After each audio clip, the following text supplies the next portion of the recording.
साल 2024 में होने वाले चुनाव से पहले माहौल गर्म हो चुका है।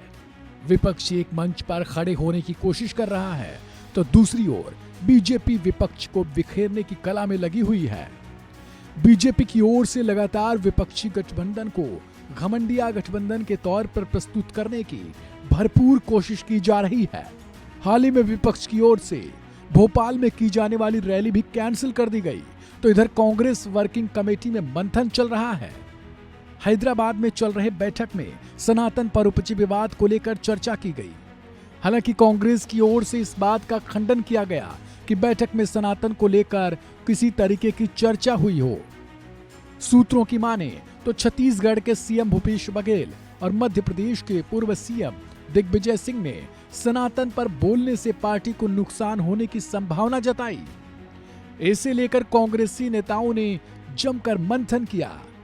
इस बीच राहुल गांधी ने इस मुद्दे पर नेताओं को सीख दी और राहुल गांधी ने कहा कि हमें बीजेपी के सनातन वाले मुद्दे पर बैटिंग न करते हुए बेरोजगारी जैसे मुद्दों को लेकर जाना चाहिए।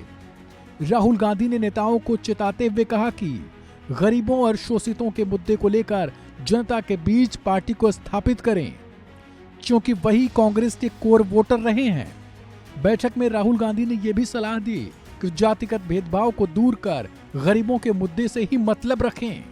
दरअसल कांग्रेस पार्टी को अंदेशा है कि अगर वो सनातन जैसे विवाद का हिस्सा बनेंगे तो पार्टी को खामियाजा भुगतना होगा। जानकारी के लिए बता दें कि हाल ही में डीएमके नेता उदयनिधि स्टालिन ने सनातन को डेंगू, मलेरिया और HIV जैसी बीमारियों से तुलना करते हुए इसे खत्म करने की बात कही थी, जिसके बाद से लगातार डीएमके की पार्टी की ओर से भी इस पर बयानबाजी की जा रही थी। वहीं इस बयान को लेकर बीजेपी इस मुद्दे पर कांग्रेस समेत समूचे विपक्ष से सवाल कर रही है। हालांकि विपक्षी गठबंधन की कई पार्टियों ने इस बयान से खुद को किनारे कर लिया, क्योंकि गठबंधन की पार्टियों को सनातन विवाद में फंसने से नुकसान होने का भी डर है। No, there has been no discussion on Sanatan Dharma. Congress President has made it absolutely clear that the Congress party is not willing to be drawn into any controversy on Sanatan Dharma. We believe that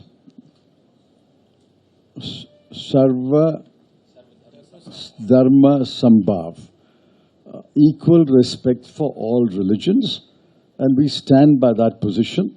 That has been the consistent position of the Congress party for many, many decades, and we are not getting drawn into any controversy on that issue. वहीं party की meeting के बाद P Chidambaram ने media से रूबरू होते हुए इस बयान को लेकर ही पल्ला झाड़ लिया और पी चिदंबरम ने कहा कि बैठक में सनातन विवाद को लेकर किसी प्रकार की कोई भी चर्चा नहीं की गई। हालांकि कांग्रेस की ओर से कुछ भी कहा जाए, लेकिन कांग्रेस कहीं न कहीं 2024 से पहले ऐसे किसी भी विवाद में नहीं पड़ना चाहती जिससे पार्टी को नुकसान झेलना पड़ जाए।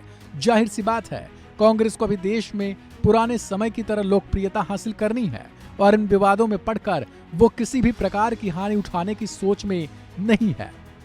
ऐसी ही और खबरों के लिए सब्सक्राइब करें वन इंडिया हिंदी।